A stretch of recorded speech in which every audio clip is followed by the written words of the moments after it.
ఐటీలో ఎంట్రీ కావాలా? Trainee software engineer గా అజా కోడింగ్ ట్యూటర్ లో 2 వీక్స్ ట్రయల్ పీరియడ్ లో వెంటనే చేరండి.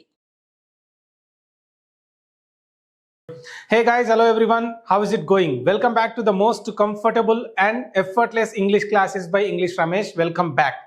Well guys, ఈ రోజు క్లాస్ లో ఒక సింపుల్ విషయం చెప్పి స్టార్ట్ చేద్దాం. ఏంటి అంటే మీరు ఎలా ఉన్నారు అని ఇంగ్లీష్లో చెప్పండి అనగానే వెంటనే చెప్తారు. 100% కాన్ఫిడెంట్గా చెప్తారు. ఏమని? హౌ ఆర్ యూ అని. అదే మీరు బాగున్నారా అని నేను అడిగినా అనుకోండి, యూ గెట్ స్టక్. అది మాత్రం చాలా కంఫర్టబుల్గా అంతే కాన్ఫిడెంట్గా చెప్పలేరు. ఎందుకంటే హౌ ఆర్ యూ అనేది కొన్ని లక్షల సార్లు మనం ప్రాక్టీస్ చేసినాం. బట్ ఆర్ యూ ఫైన్ అనేది మనం ఎప్పుడు ప్రాక్టీస్ చేయలేదు.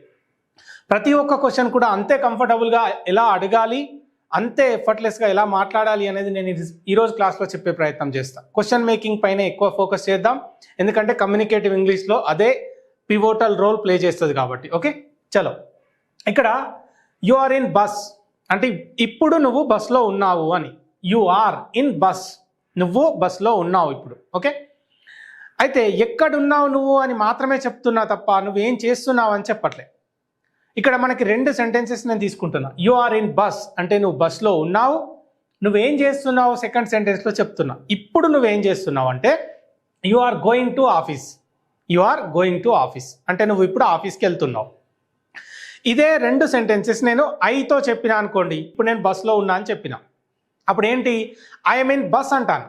నేను ఇప్పుడు ఆఫీస్కి వెళ్తున్నా అని చెప్పినా అనుకోండి, ఐఎమ్ గోయింగ్ టు ఆఫీస్ అని చెప్తా.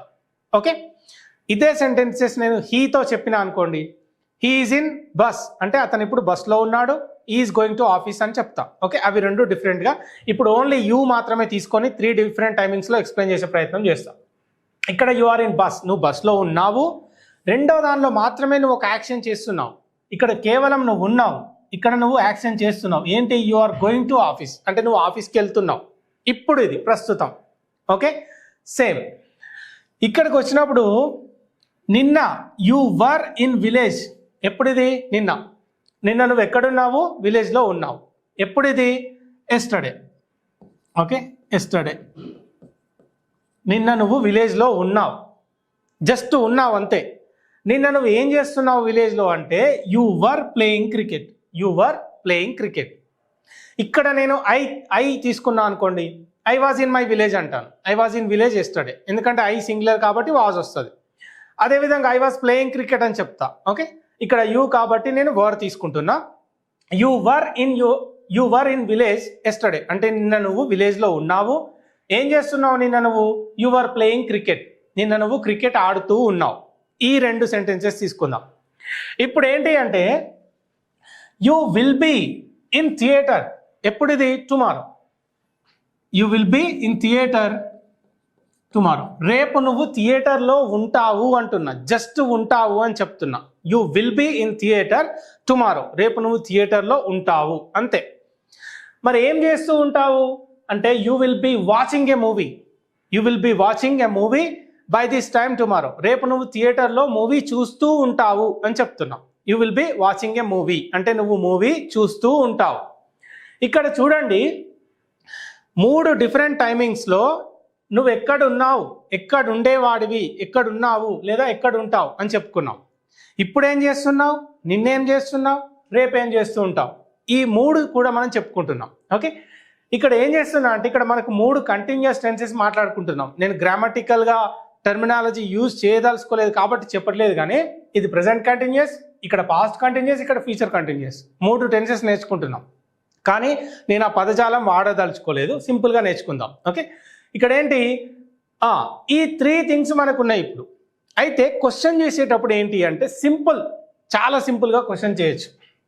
ఇక్కడ చూద్దాం ఏ విధంగా క్వశ్చన్ చేయొచ్చు అనేది. ఇక్కడ ఉన్న ఆర్ ఉంది కదా, బయటికి తీసుకొస్తున్నాం. అప్పుడు ఏమవుతుంది? Are you in bus? నువ్వు బస్లో ఉన్నావా ఇప్పుడు? ఓకే, క్వశ్చన్ చేసినప్పుడు ఈ విధంగా చేంజ్ అవుతుంది. ఏమవుతుందో చూద్దాం. ఇక్కడ ఆర్ యూ ఇన్ బస్, నువ్వు బస్లో ఉన్నావా ఇప్పుడు, రైట్? ఓకే, ఇక్కడ కూడా ఈ ఆర్ ఉంది కదా, ఇది బయటికి తీసుకొస్తే ఏమవుతుంది? Are you going to office? నువ్వు ఆఫీస్కి వెళ్తున్నావా? ఇది ఇక్కడ చూడండి, ఆర్ యూ ఇన్ బస్, ఇక్కడ are you going to office. రెండు క్వశ్చన్స్ మనం నేర్చుకుంటున్నాం చూడండి. Are you in bus? Yes I am అని చెప్తాం. అదే క్వశ్చన్ అడిగినప్పుడు ఆన్సర్ ఏంటి? Yes I am. Are you going to office? Yes I am. అంతే. ఓకే, ఈ విధంగా మనం క్వశ్చన్ చేస్తున్నాం. రైట్. ఇప్పుడు నువ్వు బస్లో ఉన్నావా అంటే are you in bus. Okay, ఇప్పుడు నువ్వు ఆఫీస్కి వెళ్తున్నావా అంటే are you going to office. ఇదే చాలా అడగొచ్చు మనం. ఇందాక చెప్పుకున్నాం కదా, నువ్వు బాగున్నావా అంటే ఆర్ యూ ఫైన్ అని అడగండి. Are you fine. ఓకే, నువ్వు బాగున్నావా అంటే ఆర్ యూ ఫైన్. యా, ఇట్లా అడిగే ప్రయత్నం చేయండి. ఆర్ యూ కమింగ్ టు క్లాస్కి వస్తున్నావా? Are you talking to him, అతనితో మాట్లాడుతున్నావా? చాలా sentences. Are you learning English, నువ్వు ఇంగ్లీష్ నేర్చుకుంటున్నావా? ఆర్ యూ ఇన్ క్లాస్, నువ్వు క్లాస్లో ఉన్నావా? ఆర్ యూ లెర్నింగ్ ఇంగ్లీష్, నేర్చుకుంటున్నావా? ఈ విధంగా చెప్తున్నావు. అయితే పాస్ట్లోకి వెళ్దాం. ఇక్కడ నువ్వు నిన్న విలేజ్లో ఉన్నావు అంటే యూ వర్ ఇన్ విలేజ్ అని చెప్తున్నావు. మరి నిన్న నువ్వు విలేజ్లో ఉన్నావా అని అడిగినప్పుడు ఏమవుతుంది? ఇది వర్ బయటకు వస్తుంది. అప్పుడు ఏంటి అంటే were you in village, were you in village yesterday. నువ్వు నిన్న విలేజ్లో ఉన్నావా అనేది క్వశ్చన్. ఓకే, అప్పుడు ఏంటి? ఎస్ ఐ వాజ్ అని చెప్తాం. ఓకే, దానికి ఆన్సర్ చెప్పేటువంటి సిచ్యువేషన్లో ఏంటి? Yes I was, yes I was, లేకపోతే నో ఐ వాజంట్ అని చెప్పే ప్రయత్నం చేస్తాం మనం. ఓకే, ఇట్లా. మరి నిన్న నువ్వు ఏం చేస్తూ ఉన్నావు విలేజ్లో అంటే ఇక్కడ నువ్వు క్రికెట్ ఆడుతూ ఉన్నావా అని వర్ బయటకు వస్తుంది. అప్పుడు ఏంటి? Were you playing cricket, were you playing cricket అంటే నిన్న నువ్వు క్రికెట్ ఆడుతూ ఉన్నావా ఎస్టర్డే. ఈ విధంగా మనం చెప్పే ప్రయత్నం చేస్తున్నాం. అవును, దానికి కూడా ఏం చెప్పొచ్చు? ఎస్ ఐ వాజ్ అని చెప్తాం, లేదా నో ఐ వాజ్ నాట్. ఈ విధంగా చెప్తున్నాం. అయితే ఇది పాస్ట్లో. నిన్న నువ్వు విలేజ్లో ఉన్నావా అంటే were you in village yesterday. నిన్న నువ్వు క్రికెట్ ఆడుతూ ఉన్నావా? Were you playing cricket yesterday. ఇట్లా. ఇంకా వేరే ఎగ్జాంపుల్స్ తీసుకుందాం అనుకోండి. Were you in Hyderabad last year, last year నువ్వు హైదరాబాద్లో ఉన్నావా? Okay, were you preparing for exams అంటే ఎగ్జామ్స్కి ప్రిపేర్ అవుతూ ఉన్నావా లాస్ట్ ఇయర్. ఈ విధంగా అడగవచ్చు. ఓకే, ఇది. నెక్స్ట్ ఫ్యూచర్కి వెళ్దాం. ఫ్యూచర్లో ఏముంది ఇక్కడ? You will be in theatre, you will be in theatre tomorrow అంటే రేపు నువ్వు థియేటర్లో ఉంటావు అని చెప్తున్నావు. ఏం చేస్తుంటావు నువ్వు థియేటర్లో? You will be watching a movie అంటే నువ్వు రేపు థియేటర్లో మూవీ చూస్తూ ఉంటావు అని చెప్తున్నావు. You will be watching a movie tomorrow అంటే రేపు నువ్వు థియేటర్లో మూవీ చూస్తూ ఉంటావు. ఈ విధంగా. మరి రేపు నువ్వు థియేటర్లో ఉంటావా అని అడిగినప్పుడు విల్ బీ మొత్తం తీసుకురాకుండా ఒక్క విల్ మాత్రమే బయటికి తీసుకురావాల్సి ఉంటుంది. ఒక్క విల్ మాత్రమే బయటికి తీసుకురావాలి.